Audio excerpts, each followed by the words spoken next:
Good morning, good afternoon, good night, whatever time you're watching this. As always, thanks for watching Common Sense Talks. So I'm going to be jumping back and forth between my stream management and here. I don't have all the bugs worked out, so you guys will actually get to see behind the scenes a little bit. So thanks for watching. If you're new here, please smash that subscribe and like. We're going to talk about the Kylte Rittenhouse trial tonight. We're going to talk about Civil War versus World War III. Can both happen? Will both happen? Which one is more likely to happen? We're going to talk about supply chain issues. We're going to talk about Christmas. We're going to talk about inflation and money prices and all kinds of great stuff tonight. So get ready for a great show. Thank you for watching Common Sense Talks. So I hope you guys and gals having a wonderful Wednesday night. And again, if you're new here, please smash that like and subscribe. Leave a comment below. And welcome to the channel where we talk about everything news, opinion, politics, hot topics, gaming, sports, and just anything and everything. I'm a kind of jack of all trades kind of guy, master of a few actually, not a master of none.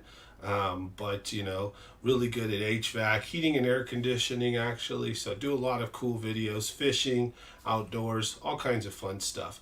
So we talk about anything and everything under the sun. So this should technically and theoretically be a channel for you.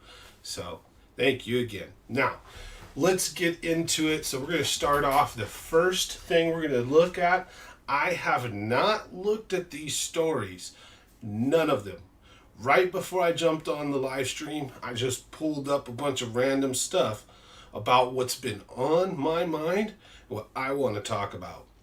Now I have my point of view, how I see things, so I'm not poisoned. The well hasn't been poisoned. I haven't done any research. We have the research here. We have different websites up, and we're going to go down the rabbit hole, and we're going to talk about some crazy stuff tonight. So buckle your seatbelt. Help the channel out by subscribing. We're not monetized. I don't wonder if we'll ever get there based on the type of subjects and topics that I talk about. Hopefully we can get the channel growing, and maybe one day. So first, we're going to talk about Kylte Rittenhouse. We're going to talk a real quick, brief synopsis. Unless you've been under a rock, you know who Kylte Rittenhouse was or is. Last year, there was the Jacob Blake riots when Jacob Blake was killed by the police.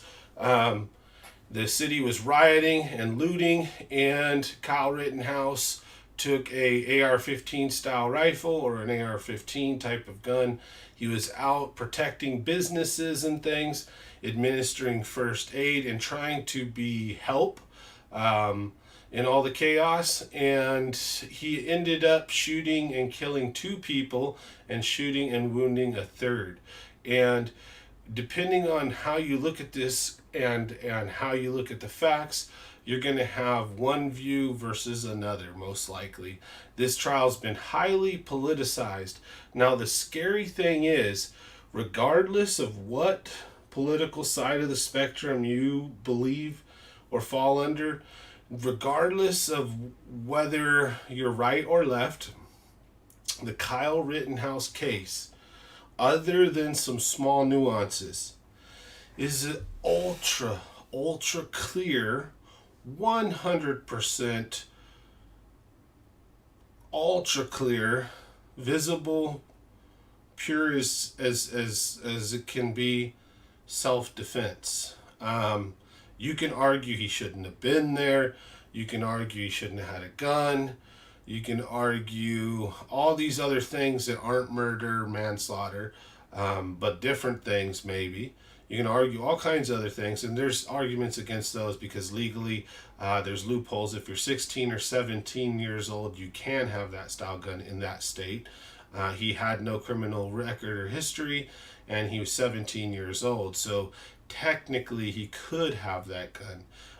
Then the people say he transported it across state lines. You understand, it's not like he went from California to Nevada, like he packed up his bags and went. It's like he stepped from one block to the next couple other blocks. because of the way that the county and city lines are basically, right? So, or state lines were, or whatever it was. So he was in the same neighborhoods basically. He's on video producing first aid for injured people. He's on video wrapping a lady's foot. He's on video with a fire extinguisher. He's on video putting out fires and like dealing with drama. He's on video cleaning up graffiti the whole time, while multiple witnesses and on video, the other guy is talking about killing Kylte Rittenhouse and that they're going to get him, and if they see him they're going to kill him. And when it all boils down, Kyle's protecting businesses. He ends up at a spot where he's at this gas station, and these rioters and looters light a dumpster on fire and attempt to push it into the gas station to make it explode, which could kill many people.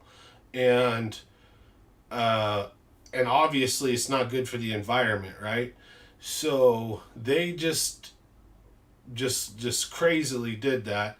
And Kyle and another guy actually stopped the dumpster and put the dumpster fire out. And this angered the Antifa, and they tried to relight the dumpster on fire and push it back towards, in which case is when like a confrontation kind of arised. Yeah, and from what I understand, and then the video you can see he's clearly like trying to get away from a crowd, and he's being chased, and he stopped. There's a gunshot behind him, and there was a guy who'd been threatening him. You know, there was a group of these like bad guys, let's say, right? So there's a gunshot coming from a certain direction. He turns around, takes aim, and fires, and hits the guy that he thinks is shooting at him, and then goes to kind of render first aid and check the guy out. Well, dude hit him in a headshot, right? So he's done. And I'm pretty sure that was a criminal, bad dude who had a record. And I believe it was either him or someone near him firing at Kylte Rittenhouse. There was, and this is all on video, there was a shot, right, or more, before Kyle shot. So Kyle shot in self-defense. Once he had shot, everybody started trying to get him. The whole crowd surrounded him. Get him, get him. They're like, this is on video. And the Rosenbaum guy's even like running with him at first, and then at a point runs away. And then at another point, you can see on video this guy reach into the back of his pants or in his waistband and pulls a gun out and starts advancing towards Kyle. And you can see that there's other people advancing towards Kyle, like a group, and Kyle points the gun at him and they stop. Kyle doesn't do anything, and he backs up, and he's backing up. And he, I don't remember if he tripped first or whatever, but anyways, he's backing up, and I think he trips, lands on the ground, and Rosenbaum closes the distance and rushes him. And like, at first he had his hands up, and Kyle put his gun at him, and then when Kyle put his gun down, he rushed in with his gun and pointed it at Kyle. And that's when Kyle reached up and shot him in the arm and blew a big hole in his arm, right? And the other guy, I think before that, was trying to hit him with a skateboard. Or was it after that? So Kyle got up, ran, and it was either right before that or right after that, because I'm doing this from memory. Like I said, I watched it the night that it happened, and I didn't really get into it afterwards. But it was right before, right after the skateboarder dude tried to take his gun and hit him upside the head with a skateboard. And then another guy kicked him in the head, or kicked him and hit him as well. And Kyle didn't shoot the dude that kicked him, but when the guy hit him with the skateboard, he shot him. And this is all on video. You can hear these guys that are talking about killing him and hurting him. They're even saying the N-word. And this is this poor kid just trying to help protect businesses. And you see that this kid has a gun, and yet everybody's attacking him. It's a clear clear-cut case of self-defense. It shouldn't even be in the trial in the first place. There shouldn't be no judge and jury. There shouldn't be even he shouldn't have been arrested and charged with anything. The cops and everybody should have manned up and said, "I'm sorry, this is a case of self-defense." But you know exactly what would have happened is there would have been way more rioting and looting. And if he doesn't get the death penalty, or if he doesn't get convicted, you know there's going to be more rioting and looting anyways. If he's found not guilty, they're going to super riot and loot. So the majority of the justice system right now is just being completely just trashed. And everyone who's poor or who's been through the justice system knows that it's a very crooked machine, but it's still one of the best. It's like the best justice system on earth. But although, because we're human, it's susceptible to its own problems and issues, right? There's a lot of crooked and bad things that go along.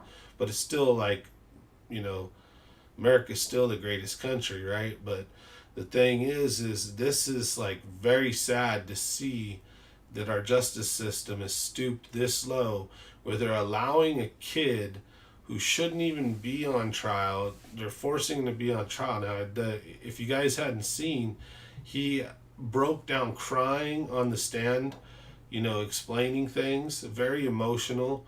Basically, the prosecutor did such a horrible job at prosecuting this case that the defense didn't even have to do anything. They could have just sat there and just said, "We rest our case." I mean, it was clear-cut self-defense.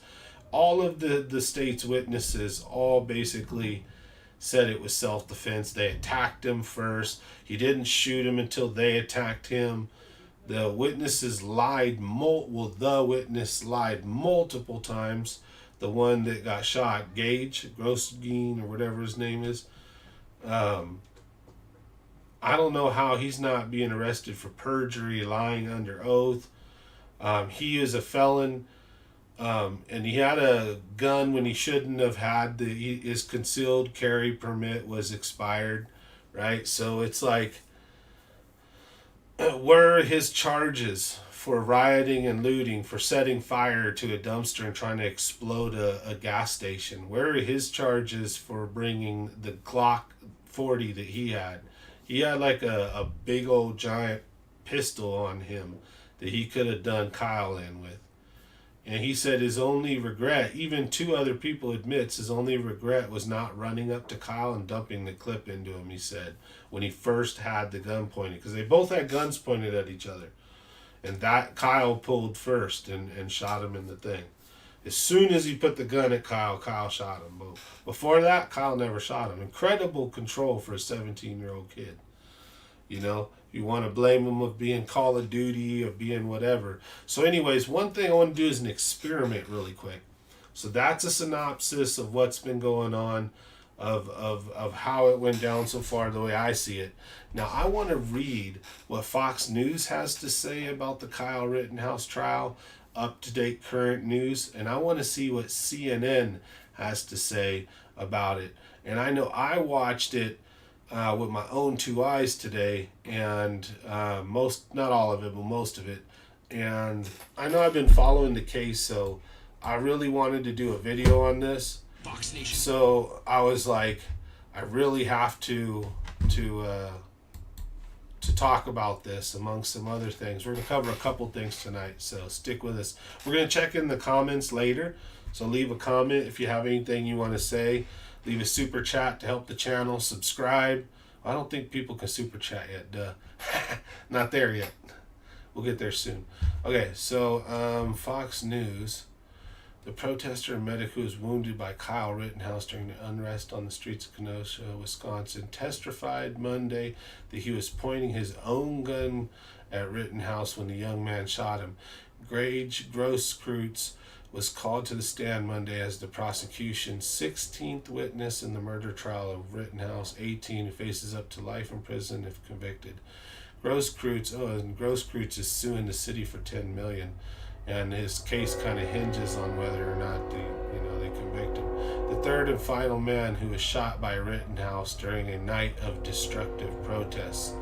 in August 2020 recounted how he drew his own pistol after the bloodshed started. Under questioning from the prosecution, Grosskreutz said he had his hands raised as he closed in on Rittenhouse and didn't intend to shoot the young man. Prosecutor Thomas Binger asked Grosskreutz why he didn't shoot first. That's not the kind of person that I am. That's not why I was out there. It's not who I am, and definitely not somebody I would want to become. But his testimony unraveled under questioning from the defense.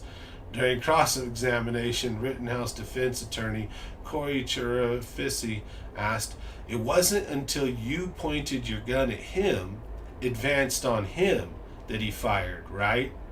"Correct," Grosskreutz replied. Defense also presented a photo showing Grosskreutz pointing the gun at Rittenhouse, who was on the ground with his rifle pointed up at Grosskreutz. Grosskreutz, under follow-up questioning from the prosecutor, said he did not intend to point his weapon at Rittenhouse. "Well, what did you do? Why'd you bring a gun, you moron?" Let me see here. Let's see what they said. Yeah, they said he had a medic kit. All right. Anything new about like him breaking down? Let's see here. No. All right. So pretty neutral, but looking like obviously positive towards him. But Kyle Rittenhouse testifies in his own defense. So let's see here.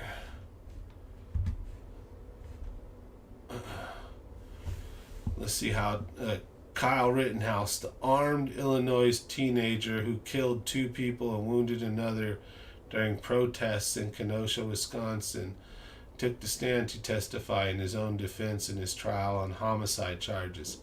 Here's what happened today in court. Rittenhouse said he did nothing wrong. Rittenhouse defended his actions in Kenosha in the wake of protests related to the police shooting of Jacob Blake in August 2020, telling the court, "I didn't do anything wrong. I defended myself." The teenager also said he didn't intend to kill anyone, but agreed he used deadly force that night. Emotional testimony. Rittenhouse broke down on the stand while describing the night of the shooting, prompting the judge to call a 10-minute recess. Rittenhouse says he was ambushed. Rittenhouse testified that Joseph Rosenbaum, who he shot and killed, had threatened to kill him and said he came out from behind the car and ambushed me before the shooting. He said later in his testimony that he believed Rosenbaum tried to take my gun, adding, "If he would have taken my gun, he would have used it against me and killed me. No physical contact." Rittenhouse said that Rosenbaum had not physically touched him. Motion for a mistrial. Defense attorney Corey Chirafisi said in court this afternoon that the defense is making a motion for a mistrial with prejudice, claiming the prosecutor, ADA Thomas Binger, committed what amounts to prosecutorial overreach. The judge said that he would take the motion under advisement. Judge admonishes the prosecutor. Twice during cross-examination, Schroeder asked the jury to leave the courtroom and then sharply admonished Binger for his line of questioning. Oh my God, see, they don't talk about anything like the skateboard hitting him. Fox, I didn't see much of that either. Let's see here.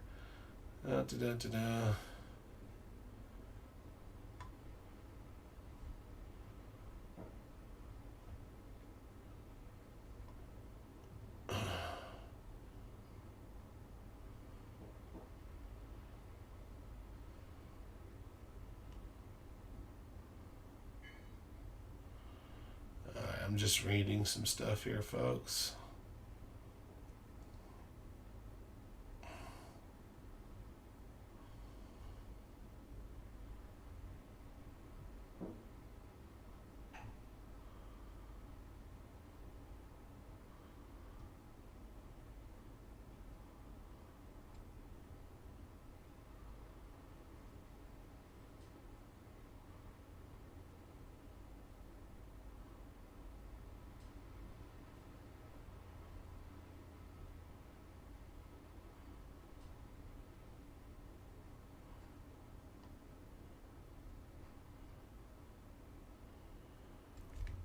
Oh yeah, yeah. Rosenbaum was gunned down and shot after he lunged after his rifle, but also when there was a shot that somebody like shot at him, and he had threatened to kill Kyle earlier, and was hecka crazy and being mean, and he got killed first, and then the dude with the skateboard, Anthony Huber, the 26-year-old, ran up and hit Kyle with the skateboard. Another guy ran up and also kicked Kyle in the head. You know, we could play all this, but I don't want to get this video copyrighted. Want to hopefully get the channel to grow a little. But anybody who's watched this, watch the video. I'm telling you, it's crazy. The poor kid's being a hero the whole night, administering CPR, not CPR, but first aid, helping people out, putting fires out, and helping prevent a city from getting burned down. And well, however you feel, that's a whole, a whole nother subject and topic. The racial stuff that's been going on recently, the rioting and the looting. What are the true statistics on police deaths versus police on black, police versus white, police versus other races, and then what are the contact amounts, so who dies more often, and statistically it's actually white people, so there's very few black people killed by police officers compared to white people, and then other races, like as if when an officer encounters someone of a minority, they're basically more inclined to not use deadly force so that they wouldn't get fired, ostracized, or labeled anything. While in some instances with white or other people, they're just like, hey, I thought he had a gun, bang, bang. He reached for his cell phone. I told him not to move. No gun found on him, but exonerated, no charges. That kind of stuff does happen. But more often than not, too, you also just have, very pumped up cops going in there, killing people, basically. And then sometimes, a lot of the times, too, they're good cops and they're defending themselves, man. You got bad criminals out there shooting at the cops. It's such a crazy situation. That's way complicated topic for another video. And I'm not on either side of that spectrum. I definitely support law enforcement and law and order, but I definitely know there's a ton of crooked cops. It's not just one or two, it's a large percent, because if you have a force of 15 or 20 or 30 and there's one or two true crooked cops, there's going to be 4 or 5 or 6 that know that they're crooked, but that maybe don't partake in the activities. Well, they're guilty by association by not doing their job and arresting and stopping the other ones. And then there may be some oblivious cops that really don't know about the politics going on, but decide to kind of, or that do kind of know but keep a blind eye, but that kind of makes them guilty too, right? And every damn one has a few. And I know that the dirty cops don't run around and advertise it, but I can give a perfect example of that. I can name names, but I'm not going to.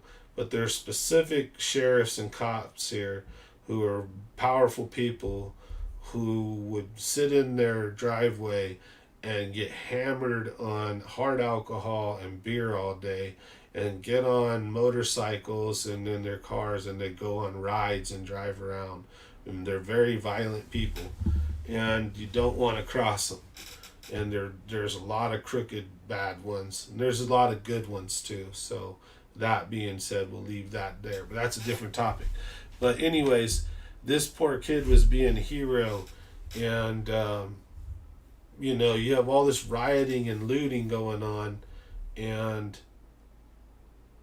it's so crazy that someone was doing good and trying to protect while people are burning and looting.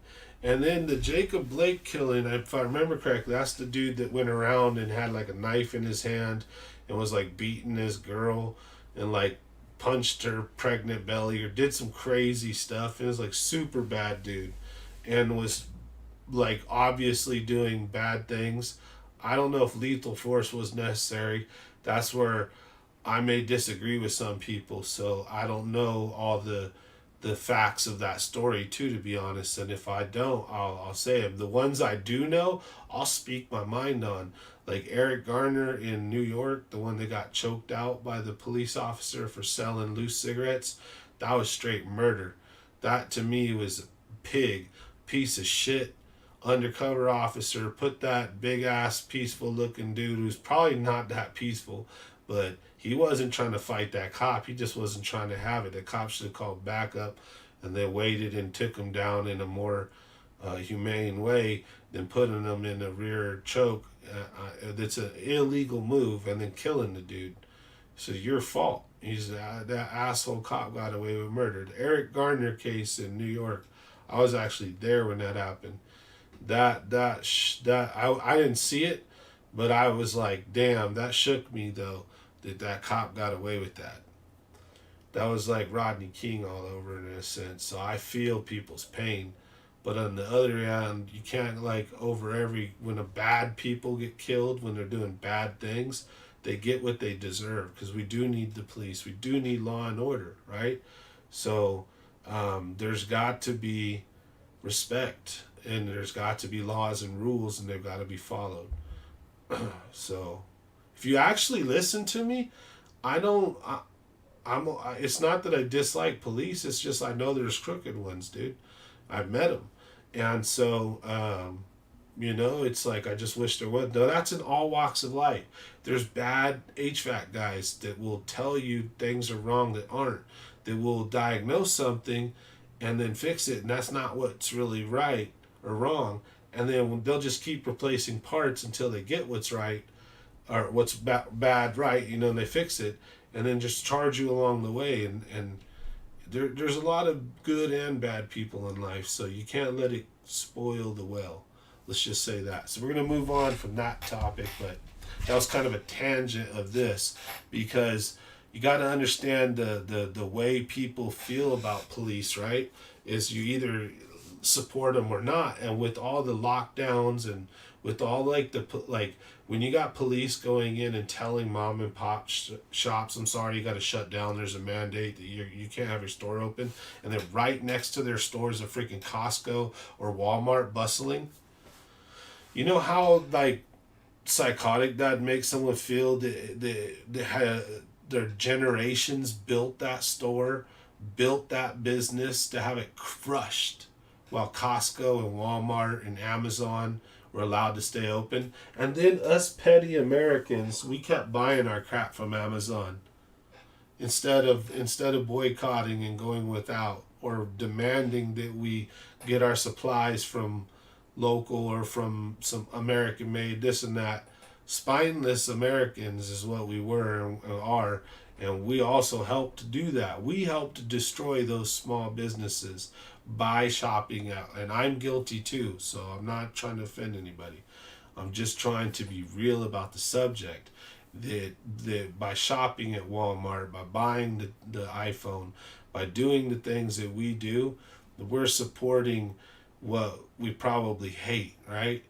And so anyways, you got to understand how messed up the world is right now, and how people dislike the police, right?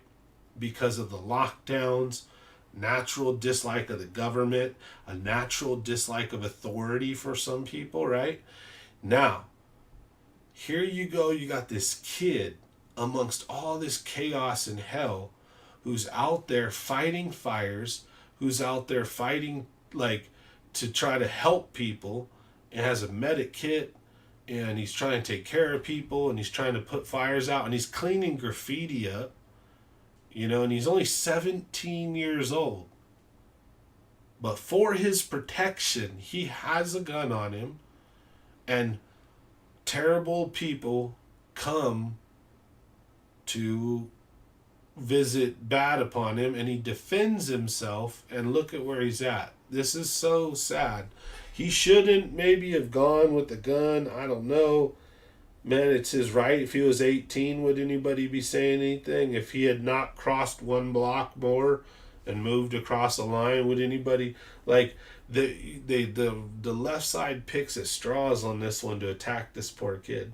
Also, don't like blindly defending somebody, but when I look at the from a political view, right or left, right, When I look at this factually, though, I see a kid who is doing right, and perhaps the first guy he shot was not a manslaughter or anything, but like just a bad, let's say, like a not self defense, but also excusable, though, like an excusable homicide. I don't know if that exists, right? But like a circumstance where it was all bad, but you shouldn't attack a 17-year-old kid with a gun, right? And try to take his gun or lunge, or you shouldn't chase at him or go walk towards him in a threatening manner, even. In some states, I'm assuming if the kid stands there and he's frightened because there's a crowd and points his gun and says, "Don't move," and the crowd keeps coming at him, at what point can you start firing? Like, how close do you have to let him get? Think about that for a minute. And when the police say that if you have a knife, you can close the distance from like 30 feet or 20 something, 30 feet away within like so many seconds. That's why the police get excused for shooting people at semi close range for no reason, because they like went for their belt buckle or reached in their pocket. Oh, and then even if they had a knife in their hand, people can be far away, and the second they take a step forward, pop, pop, and it's justified. And you got these people that have a skateboard in their hand, the other guy's got a gun, and this poor kid's on his back. He's been hit with a skateboard, right? Shot that guy, and this Rosenbaum goes still trying to go mess with him. Like, come on now. Like, at what point is it like, at what point do you now file charges against the city, county, and prosecutor for false arrest, false imprisonment, false charge? I mean, like, I know you could do a civil suit, but what they did in a sense was like a crime. It's like if you walk into a store and you purchase something and you get your receipt and you walk out, and everybody knows the you even cracked a joke with the teller, and they know you know them, and as you walk out you throw your receipt away in the trash, and then you take a couple steps and the employee just happens to be taking that trash out, and then a cop runs up and tackles you and says you stole something, and then everybody knows you didn't. Nobody in the store was questioning, and you can't seem to, like, it's like, and they swear like you're the genius pulling off a heist. It's like, how dumb do you have to be? This poor kid is obviously innocent. So that's enough for the Kylte Rittenhouse story for tonight. What do you think? Do you think he's going to be found guilty? Do you think he's going to be found innocent? Do you think that there'll be a mixed bag? Like, he'll be found not guilty on most charges and guilty on one or two?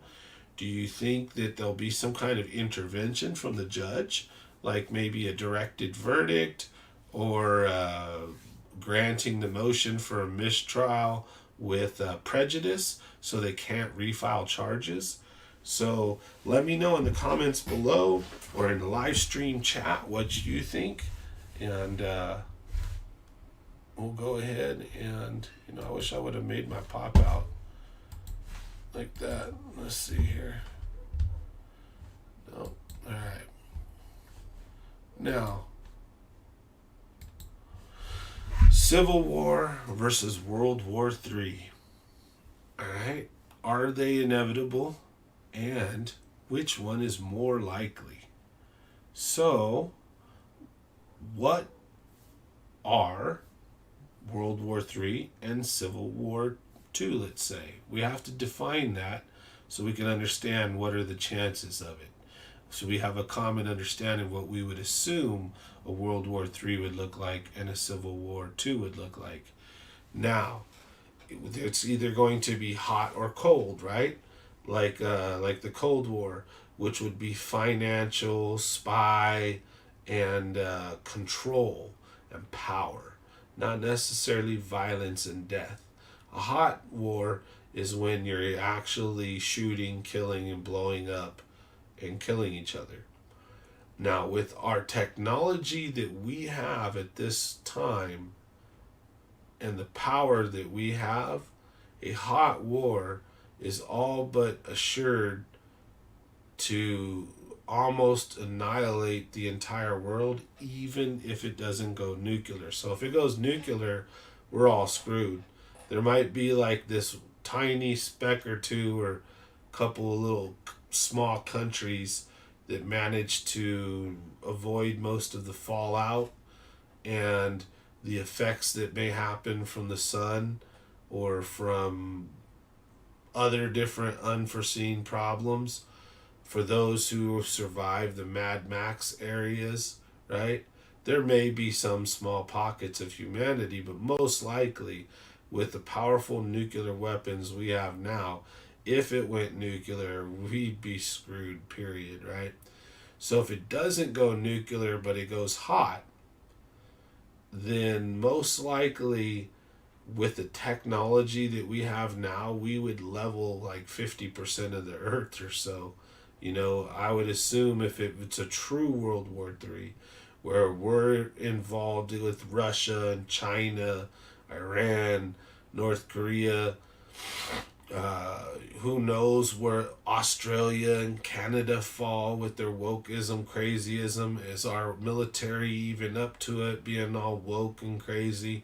Half of our, not half, but how many of our military has been left due to the mandates, been fired or put on leave because of that, or either when they went through the purge. If you guys don't remember, after old Trumpsky lost and they fortified the old, elect with old Bo Jiden, and they basically, oh man, they really just even talking about it and thinking about it gets me just upset. But yeah.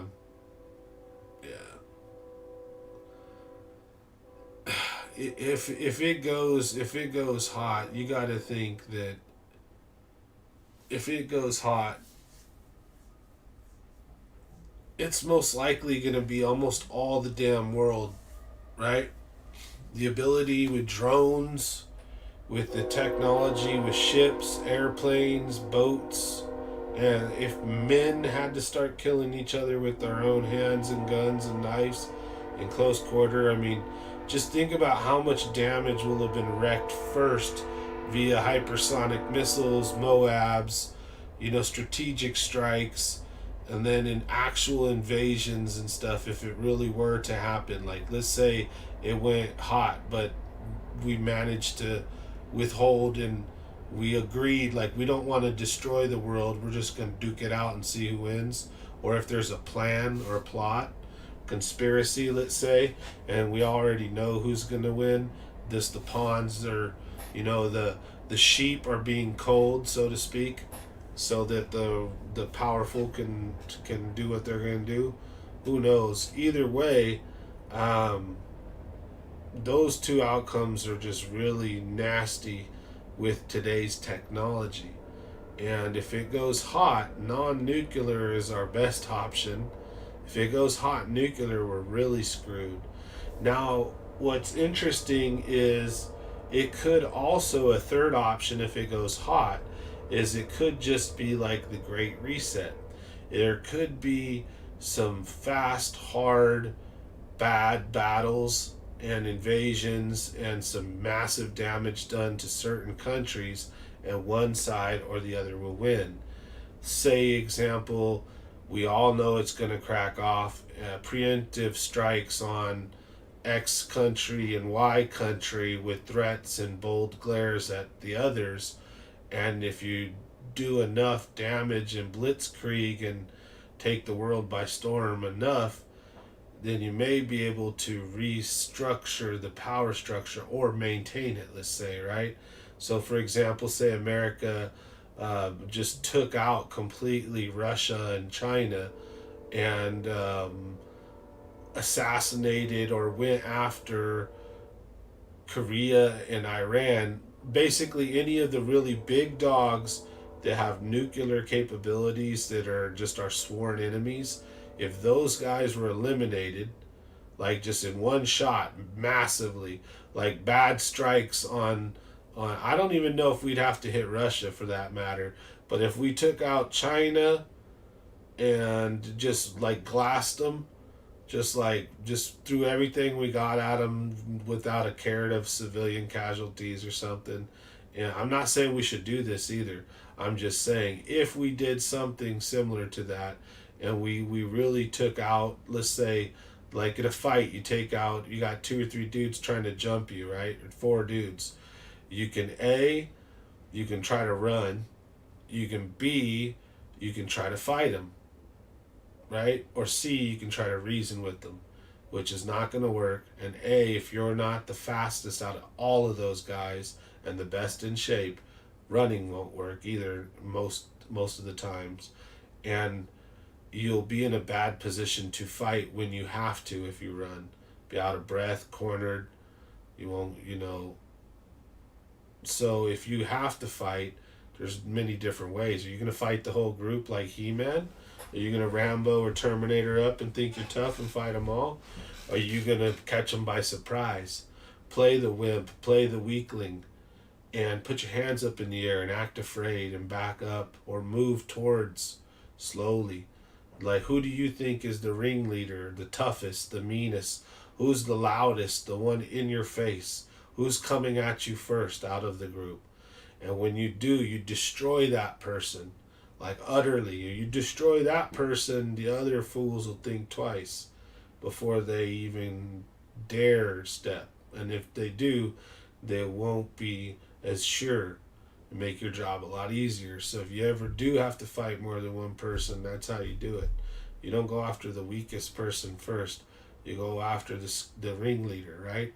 So if you can do that militarily and take out the ringleaders that have nuclear capabilities and the most nuclear capabilities, then the other smaller guys with a few nukes might not dare launching them.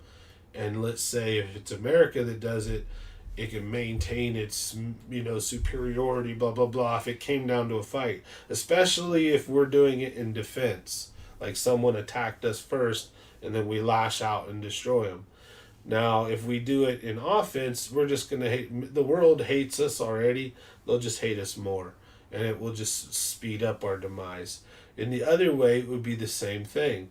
Say China played nice with us and our pants are down, our economy's crashed, our morale is low, our military's decimated, and they have spies everywhere in all levels of our government and in our military. They know when, what's going to be where, and then they decide with Russia and maybe everybody else, they fill in Korea, Iran, and a couple others at the very last minute, and they hypersonic attack strategically certain key areas and just put the freaking hammer band down on us and just destroy Texas, destroy New York, destroy California or whatever, or military installations, destroy the backbone and heart of America in one massive strike between the two countries. And they do it without us seeing it. They do it without a provocation, like Pearl Harbor or 9/11 supposedly, right? They come out of the blue, so to speak, and they attack with such force and direction that we can't possibly stop it. Maybe we can nuclearly try to respond, but if the devastation is fast and hard enough, and if they have enough spies or just information, or they hit us hard enough, we just may lose the will to fight, right?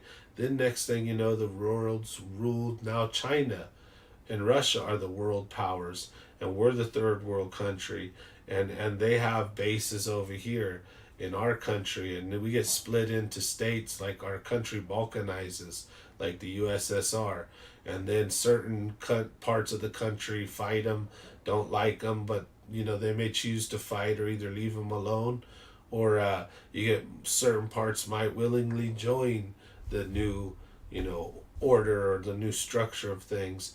But either way, America could fall. just like we could win if it comes to it. But if it's a hot war, that's just something that should give us all a nightmare. And what's even crazier though is a Cold War is not much better, because either we win that, and that means no war. That means nobody dies. And if we win the Cold War, at least our culture survives. Our people will do good. Our economy will flourish. Our country will flourish. Now, we don't necessarily have to destroy them and theirs, and can always extend helping hands and keep an eye on things. But mark my words, we're in a Cold War already. We're in a struggle to the death to eventually get chip production in America, to get chemical production in America, to get medicine production in America, to get fine metals and refineries, lithium, all the things that we need in America, Alaska, our territories, our country. Because if not, and they decide, hey, screw you, it looks like they've already done, and they make it worse if they invade Taiwan, if they control Vietnam, Taiwan, China, if Korea invade South Korea, if we don't defend those guys over there, then if they win and to become a unified Asian powerhouse of communism, we're so screwed, because everything we need and make and use comes from them. So if we did go to war, they would be able to shut off all our hardware. Probably by then would be made by them, probably with all kinds of backdoor stuff. And even if not, their technology would be able to advance and get better, while ours wouldn't, because we don't have the means of production. We can't produce the chips, the factories, the high tech crap. We can't produce as much as they can on a quality, or I mean not a quality, on a level that they can. All of our production of electronics and computerized stuff, cars would come to a halt. We'd all have to have used, if anything went wrong, EMP pulse, boom, and they have control of all the chips. Ha! Right? So people just like, financially, we're in a Cold War right now, and it's to the death, because whoever wins there probably won't need to be a hot war, because whoever wins out of this is going to be the new world superpower, or the current, right? So America is the world superpower, and with America being the world superpower, the world has generally been at peace since World War II, with minor flare-ups, and also bad problems happening in third world countries. But most of the developed world has been semi-peaceful, or at least decently off, since World War II. And we've tried to help countries, but you could also say we're putting our nose where it don't belong, this, not, whatever. There's a real complicated story in a sense, or you got to understand world history, because it all ties together. World War II is an extension of World War One. Vietnam War is an extension of World War Two. South Korea, or the Korean War, is an extension of World War Two. And everything, when there's wars, it's usually culturally. So Germany invades Poland because they think it's their land. Naturally, they'd say, well, this ancestrally, this or that. And they're only fighting these people. They're not going to go invade this land just yet. Until, they get, once you start war, then it's war. You're going for everybody's stuff, right? But it always seems to fall under cultural lines, right? Certain groups are fighting certain groups usually, or always usually have each other's backs, right? The Chinese and Japanese have traditionally hated each other, right? So World War II, the Japanese killed the Chinese really bad. And once we let them get into the world's spotlight, they really blew up and become powerful. And it is we're at a true crossroads where it's a battle of the titans. It's China versus America. And the problem is we have the American dollar, We have the American spirit and attitude and the American military might, but China has a much bigger army. They have a much bigger population. They have a huge global control. They have a huge market, influence and control. And they are the second powerhouse of the world. If we're number one, they're number two.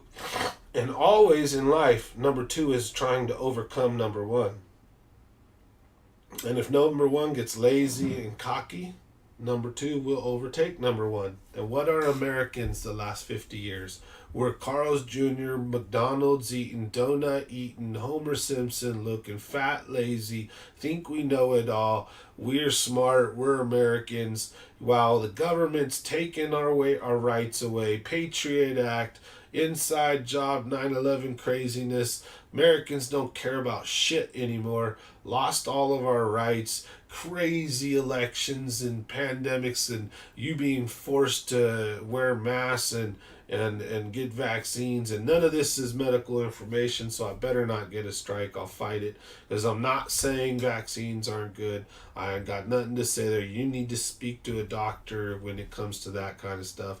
I don't give medical advice. I'm not talking about all that shit, but what I'm saying is, with the craziness that's going on in the world right now, it's just freaking mind-boggling right now how dumb the American people seem to truly be. Or not all of them. I'm not trying to offend everybody. If you're watching this, you probably feel like I do. Or if you're listening to this, you're probably like, damn straight. And if you don't agree with it, well, hey, that's the American thing, is we should be able to agree to disagree. And we shouldn't even hate each other for that, nor dislike each other. We should understand that as humans, we have different opinions, different viewpoints, and at the end of the day, we may both see a flower. I may see a red one, you may see an orange one. But either way, we're both staring at a flower, and we don't need to go at each other's throat over it.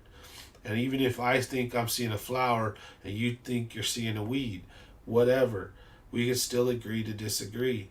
Life's way more precious than that. We don't need to be fighting over Jesus or Muhammad.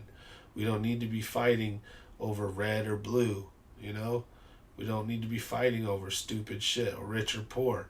Now, when the rich get super rich and the poor even get worse because of design, that's all bad. We don't need to eat the rich or fight the rich. We need to fight and eat the system. And we need to change for fairness and not equality of outcome, but equality of opportunity. Crony capitalism and all kinds of stuff like that needs to be, addressed and taken care of. So if you want, to do that, care about what's going on in your politics and your news and your life, vote. If you're a Republican, get all these old Republicans out. Vote them all out for new, healthy, fresh ones. They may have a viewpoint or two that you're not 100% aligned with, but the thing is they'll tell you what's real, what they stand for and believe in. And if you agree with a lot of it, well, then stand behind those people and get these old farts out that have been in there for a long time, aren't doing anything, getting rich off the system, gaming us, and voting for things they shouldn't be, and passing huge bills with pork and all kinds of shit in it. And when you get there, don't be suckered by the temptation, and if you can't beat them, join them type thing. Fight that till the end, and you replace enough of those old bastards that you can actually start making a difference. If we get enough of Congress and the House replaced, if you could make constitutional amendments, you could veto anything the dang president wanted if you learned to work together, and if you got a bunch of fresh, smart, critical thinkers in there. And I don't mean like new people like AOC and the squad. I'm saying if you're a Democrat who's a little on the left, but you're middle of the road and you feel this way about abortion or this way about that or this way about this, but you're a red-blooded American and you care about most things, right? Americans care about. And then on the right, the same thing, and you feel That's what it should be. But you got these weirdos that say everything is white supremacist, that highways and that math is racist. Like, it blows my freaking mind how like stupid idiocracy we've gone. So that leads into civil war. How likely are we to fight each other? How likely are we to kill each other before the world does it for us? Right now, with how stupid it seems 50% or so of the world is, and I'm sure they feel that way, the other 50% feel that way about me. And I'm an independent, so I'm not a Republican or a Democrat, so I piss off probably both sides every once in a while. But I do lean one way or the other. And after watching these videos, I'm sure you could tell which way it is. But I'm also for letting people smoke weed. Leave stuff like that alone, and let homos be homos. It don't matter. Let gay people be gay, and let bi people be bi, and let Homo sapiens be Homo sapiens. As a joke. I'm not trying to be a douche. So earlier when I was like, I'll let gay people be gay. Let people do what they want to an extent. But there is a slippery slope. There's got to be ethics and things. Trans stuff. Let them do what they're going to do in their house and in the closet, or if they walk around town like it. But the bathroom thing, kids, the locker rooms, there's got to be a line. There's got to be some respect. And again, if we agree to disagree, at the end of the day, we should still respect each other. But when half of the world seems to be so far gone that they think it's okay for a mother and her 9-year-old daughter to be at a spa for women, where they're getting their nails done and their makeup done or whatever. They're in the bubble bath, they're in the spa, and they're naked dang near, and in comes a trans man with his penis just dangling around for the 9-year-old girl to see, and you think that's okay? Regardless of you're for trans rights or not, that is a special level of evil and stupidity that I can understand why. Would you kill someone, or would you go to war, right? Civil war. Would you is that worth going? No, it's not. But how much tension, how much trouble, how much differing laws, especially with mandates, mandates, and with people losing their jobs, potentially losing their homes, losing their careers because of what one side says, and the other side wants freedom. And most of this side's got the jab already. It's only a small portion, but they're defending them, saying, come on already. Give us our freaking independence. Give us our freedom.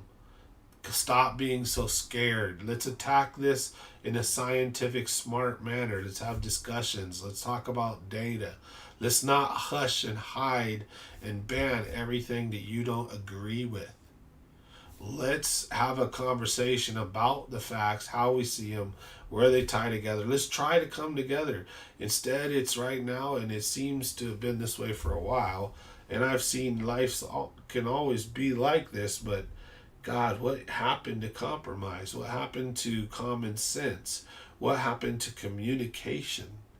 What happened to listening and understanding and having a damn heart? People are so narcissistic that they think they know it all and that their way is right. And that if you can't possibly see things their way, then you're dumb or you're wrong. And you may think, well, ain't that how you are? No, I'm willing to have a conversation with someone who feels differently. And if at the end of the day we still don't agree, I'm not going to attack you or unless you're a real special type of crazy or stupid, then maybe, but and that's where I understand emotions can get to it. Technically I shouldn't, right? You should maintain that neutral and try to talk to everyone and anyone. But that's like the old saying, you can take a horse to water, but you can't make it drink, right? So, is civil war going to happen? It's like we're almost already in it. We're seeing segregation by race now in schools. We're seeing critical race theory being taught, CRT. We're seeing kids being taught. And people are saying, no, it's not. No, it's not. Well, then you tell me why in school little kids like in the third or fourth grade have books that they have to read as a class. They have like the white man is a devil making a contract to keep down like the minority, and that like white people are oppressors and black people or minorities are victims. Like there's some really nasty stuff out there that are in the public school system that our kids are learning. And then when cornered with that, they'll say that's not critical race. So yeah, it is. You're teaching, in a sense, it's critical race praxis. You're teaching little kids that everybody is inherently racist, and you're teaching kids that everybody is inherently this way or that way. You're teaching little kids that all systems and that all functions in life are inherently this way or that way based on, this or that. And just literally just that's child abuse, what these people are doing. So that's why, again, I can see people getting riled up enough. Now, which one is more likely, civil war or world war? I think if you ask me what's going to happen first, I'd say I truly believe eventually one of them or both of them are going to happen. But I truly believe that a civil war or slash a breakup will happen first. And I don't think when I say that the civil war will necessarily be really hot. I think it might be semi-hot, but if you look at it, we're already having clashes like Kylte Rittenhouse where people are dying on both sides though. We're having incidences of Antifa people executing Trump supporters or people who they think are Trump supporters. We have videos of black people going and beating white people up, and just because they're white, like reverse racism. It's just racism is racism. But there's so many videos of like a white kid sitting at like a bus stop in New York or somewhere, and just a couple thugs running up and just beating the dude, and then when he gets knocked out they stomp him out more. There's a couple videos like that. Sickening, hard to watch. There's a video of a kid with special needs that got kidnapped by a group and was burned with cigarettes and called honky and cracker repeatedly. No race crime charges, no hate crime, no outcry really. A little bit, but not much. And so this stuff has to be addressed, but the point is we're already in a somewhat civil war, like a cold one, like what was happening during the civil rights era, but just in a twisted way now, totally different, and in a bad way. So I think that the closest to us is a balkanization, if anything, where the United States, being how big it is, may get so frustrated and fed up of the woke culture or the left, and the left may get so fed up and frustrated with the conservatives and the right that they may decide that before we do kill each other, we need to separate and have like a peaceful divorce where there'll be like some murders, and there'll be some maybe even confrontations between this police force and that police force near surrounding states or jurisdictions that see things differently. Like, for example, could be in the same state, but you could have a really super liberal crazy city that literally will like catch somebody molesting a kid, or diddling or something. That YouTube will flag that kind of stuff. But doing something bad, right? And then turn around and freaking let that person go.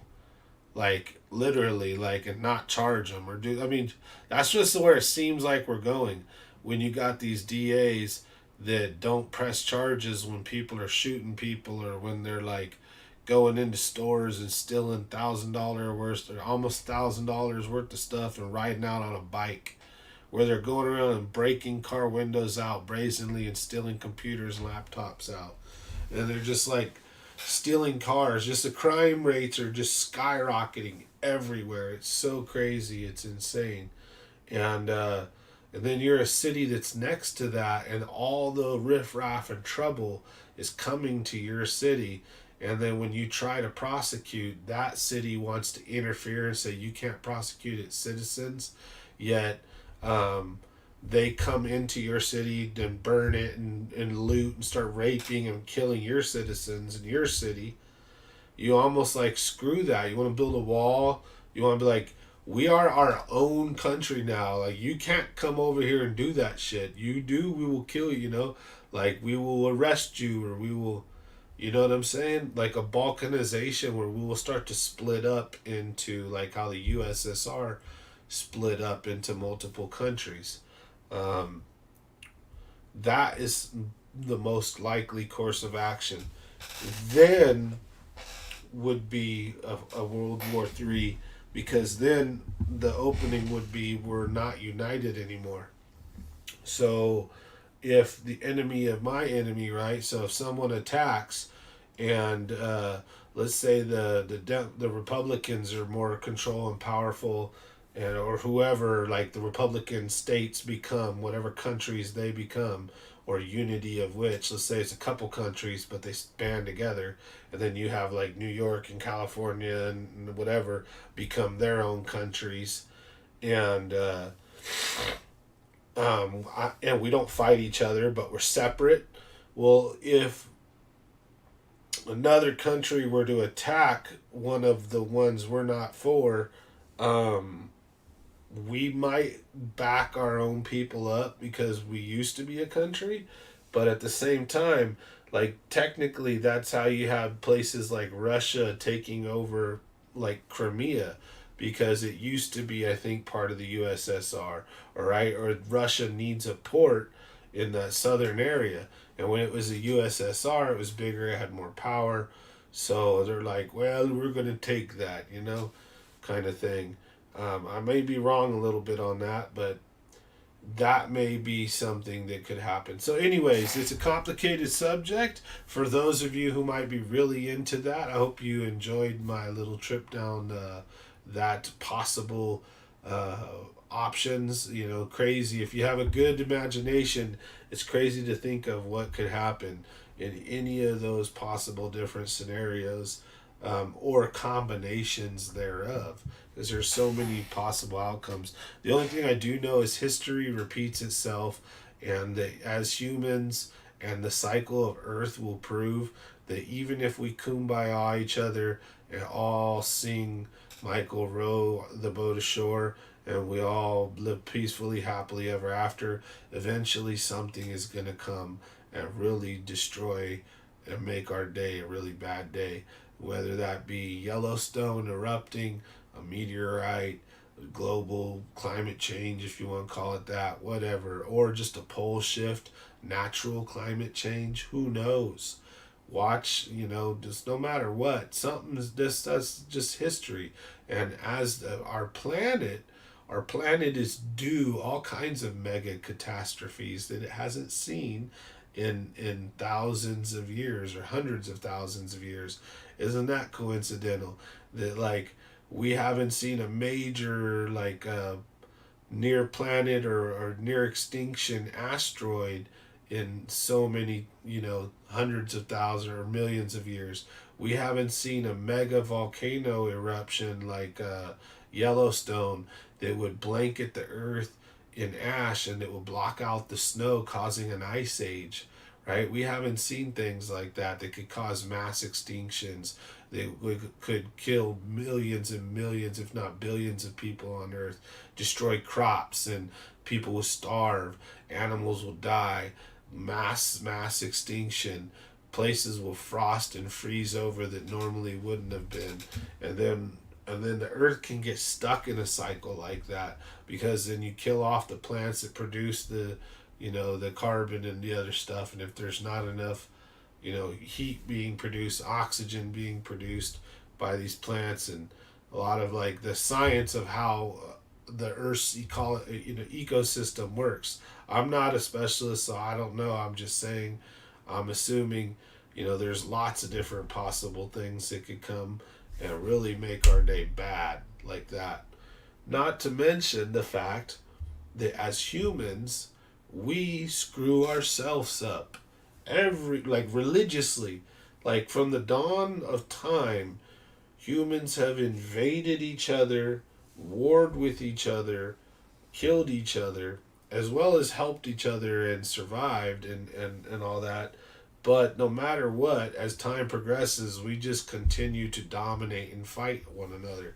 There's never been a time of world peace, and we've seen the biggest stretch of nonviolence and world peace that we've seen in a long time.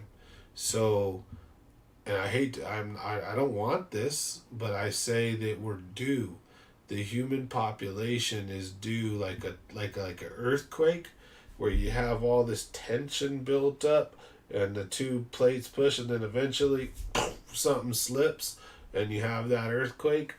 Right now, humans do that. We live near each other, and we invent technologies, and we go to war, and we fight, and we conquer, and we love, and there's good and there's bad, but there's like cycles almost. Like empires will grow and take over parts of the world, and then will collapse, and then new ones will come up and then collapse, and then new ones will come up and then collapse. For example, you could say like Sumatra, Sumerian, the Earth's first ancient empire of these people that banded together to make the first massive mega cities that we're aware of, were like Sumerian and areas like that. And then they blew up, and then created this big mega like living for everybody in their time, and then they collapsed. Their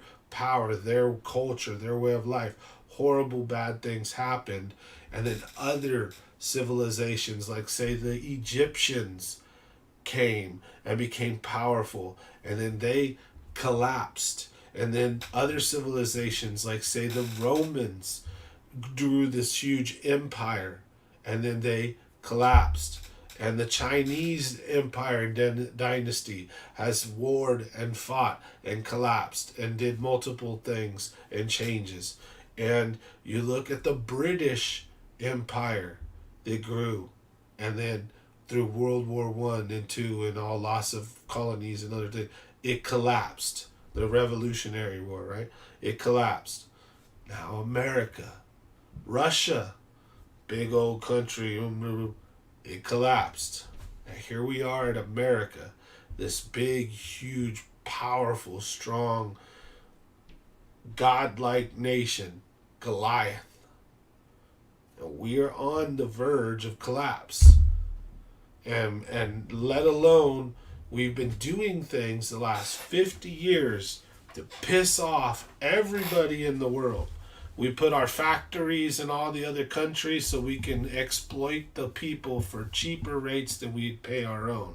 So they live in, and they get less conditions than what an American would have, because they're paid less, their money's worth less, right? That's how we extract their value. We give cheap labor for products that we sell to Americans at expensive prices, right? We're the consumers of the world. We're the gluttonous, giant, all-consuming country of like, how the world sees us, I'm assuming. We think we're special. We make Hollywood good movies, right? But we always think against all odds we're going to beat the aliens or defeat every bad guy we ever come against. We're all like Billy the Kid. We think we're invincible and we're special, think we're super smart and better than everyone in a sense. That's what I would assume how the world sees us.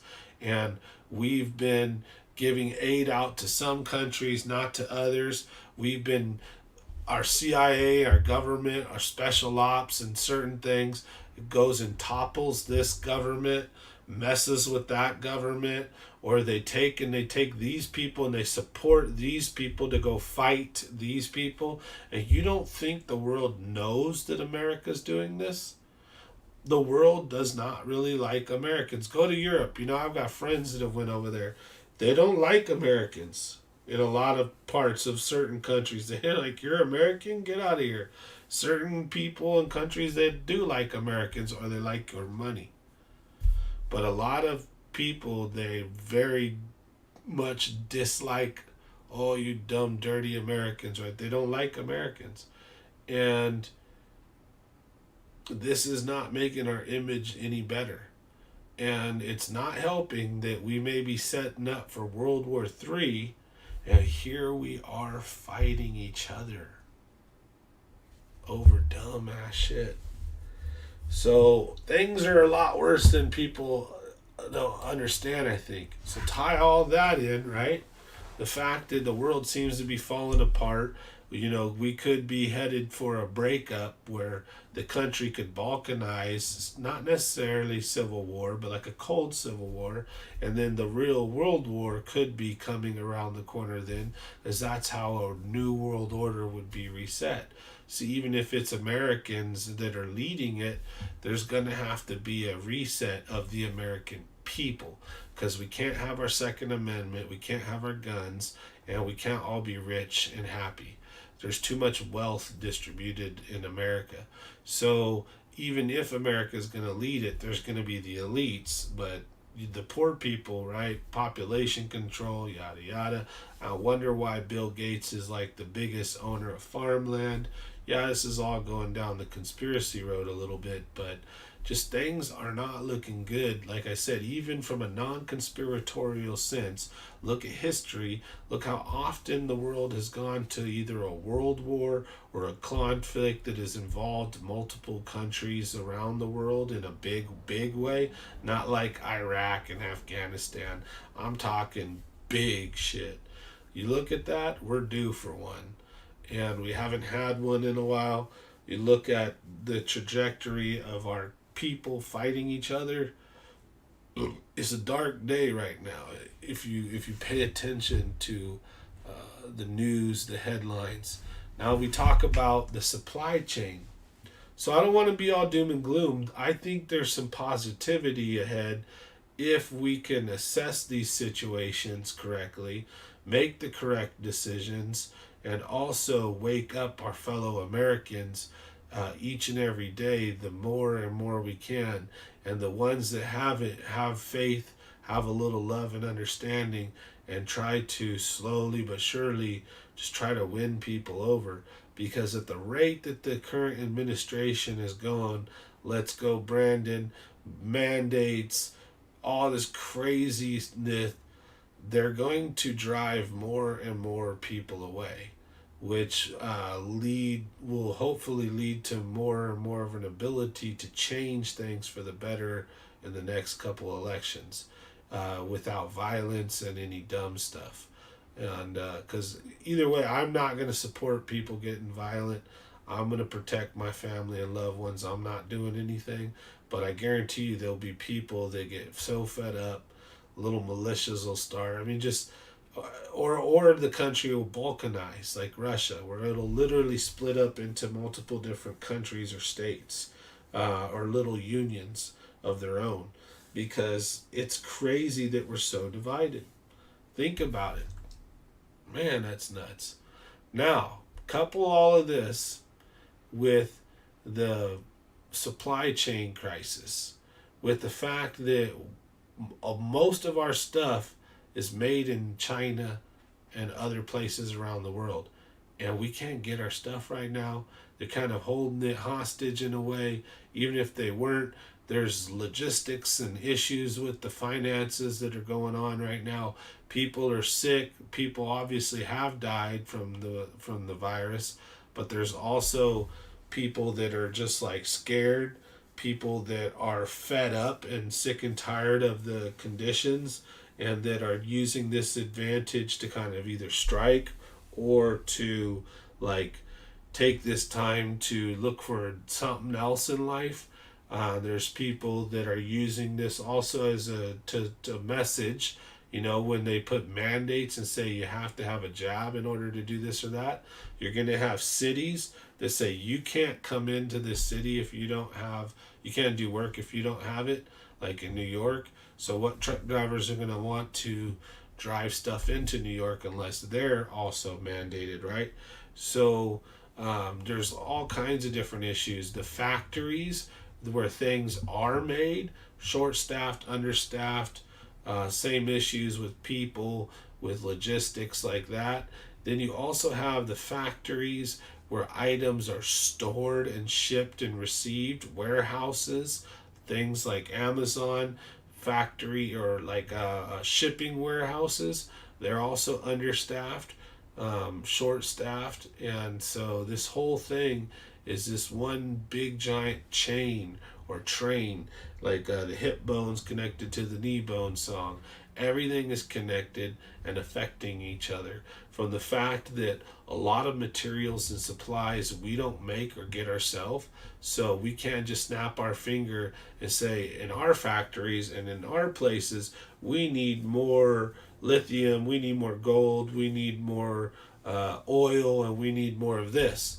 We can't just snap our fingers and get it delivered because it comes from X country, Y country, and Z country. So those countries have to sell it to us, or we have to buy it. We have to wait for it to get shipped. And then what do we do with the containers, with these crisis, with stocking issues, with labor shortages? Then what happens is containers are being discarded, that nobody wants to take an empty because it's not worth their money to haul an empty to go from port A to B. So guys like to do like backloading or whatever it's called, where let's say they're going to drop a load off from Sacramento to Los Angeles, right? Well, then they're not going to do that unless there's a load for them to pick up in Los Angeles and take back to Sacramento. Because if they drop their load off, they have an empty trailer, they're not going to get paid squat to drive that empty trailer back up to Sac. But if they can drop their empty trailer off and do like a swap out and then pick up a trailer loaded something and then go drop it back in Sac or in Stockton or the Bay Area, right? You're knocking two birds out with one stone. So there's all kinds of logistics that are getting screwed up in this right now. So the supply chain crisis is also, I can't wait. We're going to close the video out tonight by talking about inflation, but they kind of tie in hand in hand. I'm hoping we can get enough toys to help these kids. I take care of kids for Christmas. Last year I took care of over 200. This year I'm hoping to take care of a bunch. Got a bunch of toys in here for them. So this is going to be a challenge with that. I can't imagine also the irregular people trying to buy their kids something decent and nice for Christmas, and the inflation costs, the supply chain issues, can't even get certain things. So if your kid, all he really wants is a PlayStation 5, you're not getting them that PlayStation 5 because everybody's on short order. There's no factory, there's no PlayStation 5 factories in America. It's all made in China or Korea or wherever else. And you can't get that stuff shipped here and received in time to take care of the supply and demand. So you have all this demand, not enough supply. Prices are going up. There's scalpers selling stuff on the internet for double, triple the price of what it would. So this Christmas is going to be brutal for some. Black Friday is going to be nuts this year. Mark my words. Companies are going to be, prices are going to be so high that when you get your Black Friday price, it's going to be what you would have paid for the item normally a few months ago, or a year ago. So you're not really going to get any kind of deal. And if there are, you're going to see people are going to kill for them. People are going to fight for them. The shopping this season this year was going to be so much more brutal because of stuff like that. I don't know how much online shopping versus in-store shopping. But with this you know what going on and everything being closed, this is a funky time to be alive in right now. So let me know what you think about the supply chain issue. And last but not least, we're going to talk about inflation. So these morons were forecasting inflation to be 1.6 to 2.8% in 2021 and around 2% in 2022. They're saying inflation's like almost 7% right now, which is BS. In my opinion, inflation right now is somewhere probably between 15 and 30%, or maybe even higher, maybe even 40%. And the reason for that is in the last 4 years, let's just say 2 years, the last 2 years, the price of my home has gone up X amount, right? So rent has gone up X amount. In the last X amount, in the last 2 years, bacon went from being, let's say, $3 a pack to now 6 or 7, $8, right? A gallon of milk was what, $2.50, $3. Now it's $5, $6. Pack of cigarettes, was what, five? Well, that's because of taxes.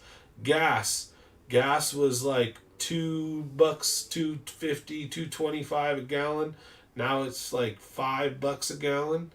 That's 100+% increase on gas. The gas has gone up by over 100%, doubled. Bacon, almost like a 80 or 70% increase if you look at over a year or two period. It's like gone up 20 or 30% in a month alone. Lumber, a piece of lumber that was $3 or $4 is now like 12. That's like a 300%. Copper, from what it was like a year ago, like for wiring, for Romex, it's up almost 100%. You look at items now, some of them are up 20, 30%. I went today and bought a damn lunch at Carl's Jr. and it was $15 for a medium chicken sandwich meal. $15. That same meal, when I was like in my mid-20s, was about $6, $5 or $6. And for the longest time, even up until about 5 or 6 years ago, it was only $7 or $8. And all of a sudden it went to like $9. Now all of a sudden that same meal is $15. That's like a 50% increase. And you're telling me that inflation is 1.6 to 2.8? What kind of stuff are you smoking? Because, man, I'd like to get a hold of that. Because I'll tell you what, think about what percentage everything in life around you has gone up, right? What is a loaf of bread right now to 2 years ago? What's a gallon of gas? What's a thing of milk? What's a thing of cheese? What's a thing of meat? What's a tri-tip cost right now than what it used to cost 2 years ago? What does a brisket cost? What is beef per pound? Like that one's like triple. That's like 300% increase in some areas. Meat's gone from like where it was maybe $3 or $5 a pound in certain cuts and meats to like $10, $15 a pound. Like insane. Food costs have gone through the roof. A can of green beans that used to be 59 cents or 89 cents maybe when on its most expensive day are like $2 and like 29 cents right now. Like, explain this to me. This is a 200 or 150% increase. Inflation is astronomical right now. They do not want to be honest and tell you what true inflation is. What a used car, think about what your used truck that you could have sold for $1,500 3 years ago is worth like $4 or $5 now. People want like $2 or $3 for a $500 or $600 beater car. Just everything is just skyrocketed. Think about it. and your pay hasn't skyrocketed at that same rate. And even if it did, that doesn't change. That's still inflation.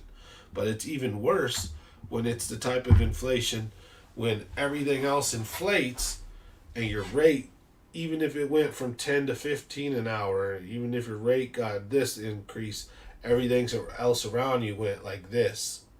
There's no way that this perfect storm that we're going through right now blows over without some kind of crazy reaction. So, for example, let's say the Democrats all get voted out and they vote Trump in, every Republican independent sings Kumbaya and swears everything's gonna be okay. Nah, you got like what? There's still close to 50% of the population so crazy that they think it's okay for Hillary Clinton to like destroy her emails with bleach and hammers and whatnot and clearly do all this crazy crookedness, and yet Trump couldn't make a phone call when, because Joe Biden said if you don't fire that guy who's investigating the company where my son works, you're not getting like $1 billion. You don't call that quid pro quo. And then the president says, that's kind of suspicious. Should check that out. They think they impeach him for that he's like doing all this wrong. Yet the other one's like destroying and erasing evidence, hiding clearly dirt associated with the Epsteins. They don't call her Hillary for nothing. It's like the blatant double standard and hypocrisy is just like sickening. That's why it's believable that there's a civil war coming, or a divorce, some kind of breakup. And if that doesn't happen, isn't it crazy what China's doing with Taiwan and all the posturing? It's crazy. Australia's on lockdown. Canada's like Nazi, like crazy. Like all the Western countries like have lost their minds. Even if we get ours back together, is it going to be America against the world? Is Australia really going to come help us when they have concentration camps built for those who aren't vaccinated? Is Canada going to come to our help? Blackface Trudeau? You think that he's going to come to our help? Will they? I don't know. That's an honest question. Will they? You think France and all these other European countries are really going to come to our help? Who is going to come to our help if the big dogs actually stepped up? Russia, China. That's a good question for you guys. So, I had a lot of stuff on my mind. I haven't done a live stream in a while here on Common Sense Talks.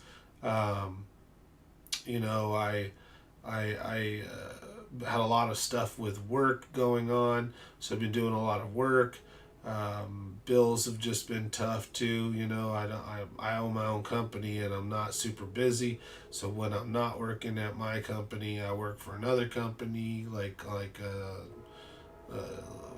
subcontracted. I don't make a lot of money there. So times are kind of tough like that, but I'm struggling through and I'm doing good. As far as I got my head up, I'm still alive. I'm enjoying life. I'm enjoying time with my wife and kids. And things could be a lot worse. Things could always be better, but they could be a lot worse. So I'm not going to complain. But yeah, so I was just excited to get off my chest, talk about Kylte Rittenhouse, talk about how the difference between, Fox and say CNN, or right wing versus left wing, how they're spinning it and covering it, my whole take on the thing, because I just think I really had to talk about that tonight. Also, Civil War versus World War.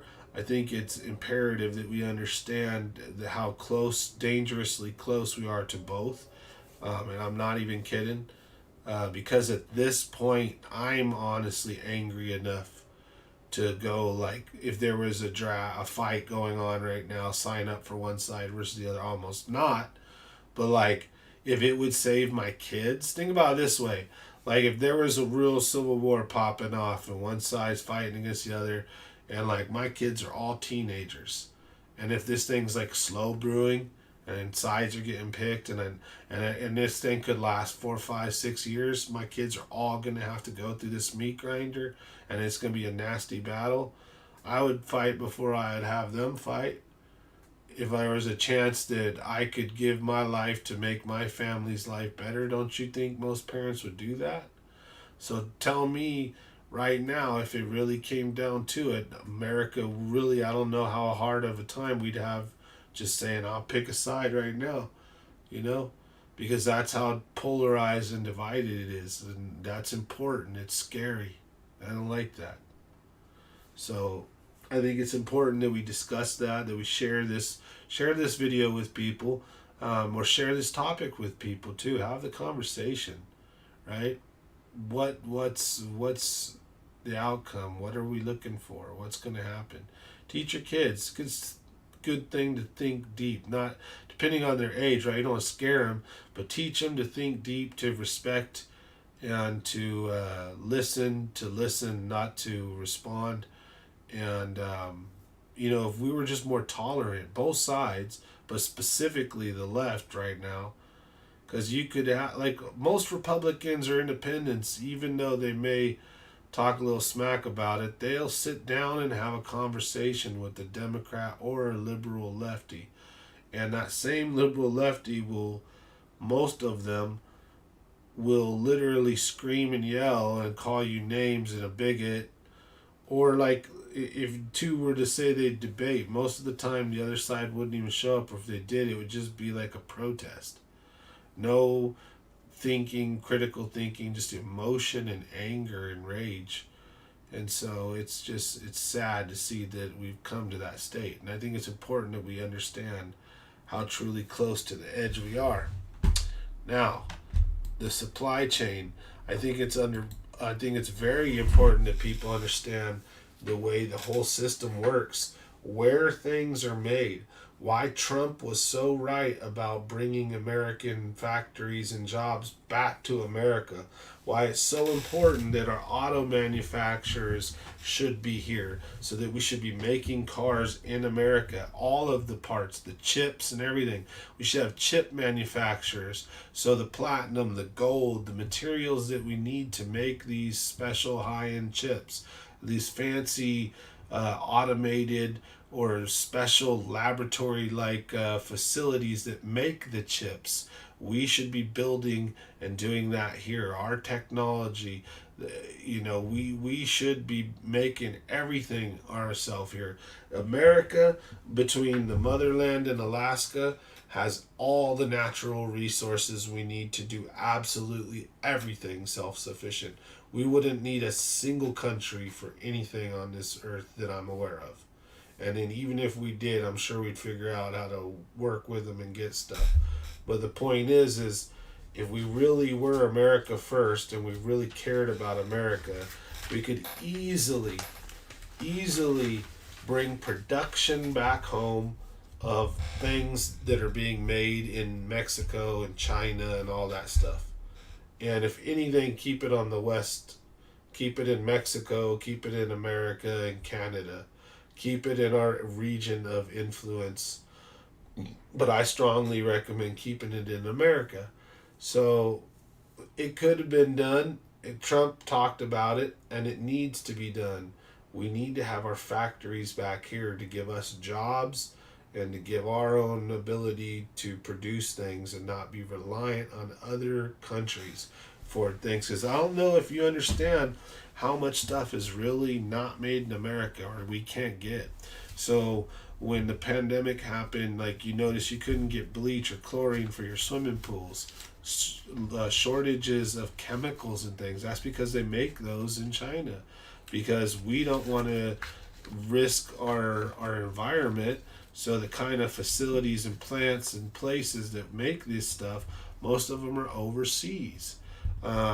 iPhones and stuff, right? In order to get them at the price that we get them, they got to be made with fancy parts that are produced and made in these high-end factories and then assembled by these people, all made and assembled by people like they're literally slaves, and they have such miserable lives that they actually have to have suicide nets around the buildings so people don't jump off and commit suicide, as they hate their life so much, because they're just basically slaves to make iPhones all day long. So all they do every day, all day, every day, all day, every day, all day, just to make enough money to eat and sleep, but never to go anywhere. And they do it so we can have cell phones and we can have PlayStation 5s and all this and that. Understanding the fact that a trucker, when he's going to bring you bring a truckload of toys and supplies and household goods to Walmart, he's going to drop that trailer off, and somewhere around here, he's going to pick up another trailer to take back wherever he's going. So he's making money both ways. Because if he had to just come, bring the trailer here, and then drive back empty to get another trailer to bring here, that's 4 trips, 2 trailers. When you could do 4 trips, 4 trailers. That means everything would double. So all that gas, all the costs, all the fees, everything associated with that would double. All shipping costs off the bat would just completely double right there. If you don't understand the way that the supply system works, is it's like this giant freight train that we've built and that we've got going like this monstrous machine. And when we shut it down for like a year or two, and we let Costco and Walmart stay open, but we shut down all medium and small businesses, we grinded that whole train to a halt. And then when we did that, we frightened the public and we frightened everybody. They had to stay. So now nobody wanted to go back to the factories. Well, 2 weeks, right? It was all it's supposed to be. Then it turned into 2 years. Right? And so who wants to be in the factory making this stuff? So it's all from where the stuff is made, how it's shipped, how it's received, how it's distributed. Who wants to work at Walmart for $15 an hour and potentially catch COOF when they can sit at home and get paid unemployment about the same? Who wants to bust their ass off at a construction job for $17 an hour when they can go flip burgers for $15 an hour and do what they want? Or you can pick a cushy job. Who wants to be a electrician or an HVAC guy for $20 an hour when you can go and be a janitor for $17 an hour, or work at Taco Bell for $17 an hour as a shift leader? Make $21 an hour as a part-time manager. Like you can make as much now at a fast food joint as you were as a freaking tradesman 5 years ago, 6 years ago. So, but it's still not buying anybody anything. Inflation, everything's going up. Nobody's happy. This is one big giant screwball mess. That's how important the supply chain is. People need to understand it's not just a supply chain. There's a lot more to this, all economics, why the whole system's screwy looey like it is. But the supply chain issues are going to get bad. They're not going to get better. Christmas is going to be tough this year. They will eventually get better, but to what degree? I don't know. The world's not going to end until it ends, right? So that's one thing Republicans need to not mistake, is even though everything seems to be going to hell right now, it's so bad right now that almost any improvements are going to seem great. So between now and the next, election cycle, all they need is a couple of things to do good, and then people are stupid. And they'll forget 2 years of tyranny. They'll forget 2 years of being told they can't come outside or that they have to wear a mask. 2 years of being told that they can't tell what their kids should be taught in school. 2 years of being told that they're racist and this, that. Probably way more than 2, 4, 6, 8, whatever. All these years of being told that you're this or that, being told that you can't do this or that, being told to show your paperwork, being told you had to get an injection, being told that after an injection now you needed another one, and now you need another one, and now you need another one. We're on our 4th shot. So now you need, in certain, depending on which one, almost you're up to 4.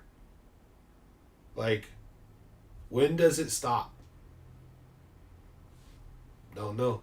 So again, talk to your doctor. I don't want no damn strike for medical misinformation. I will fight that if the YouTube moderators try to bring the hammer band down or say, medical misinformation, because that is not what I'm trying to preach.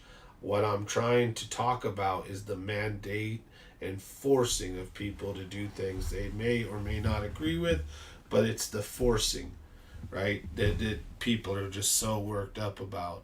It's the craziness that's going on around us on a daily basis. While the world is burning and falling apart, look at where people's priorities lie. And then look at states that haven't been locked down. Look at states that don't have crazy mandates, and look at numbers and things. Do some research. You might actually learn a thing or two, blow your mind.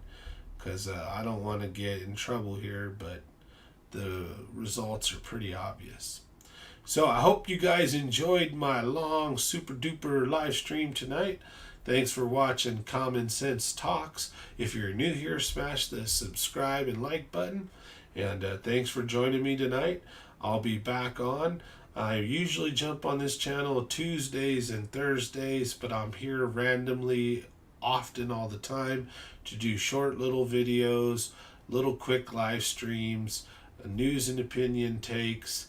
Upload my funky videos of all kinds of stuff here, heating and air conditioning videos. So thanks again for watching. My other channel, Common Sense Fishing, I do live streams Monday, Wednesday, and Friday there. A lot of you guys, if you're watching here, I'm sure you watch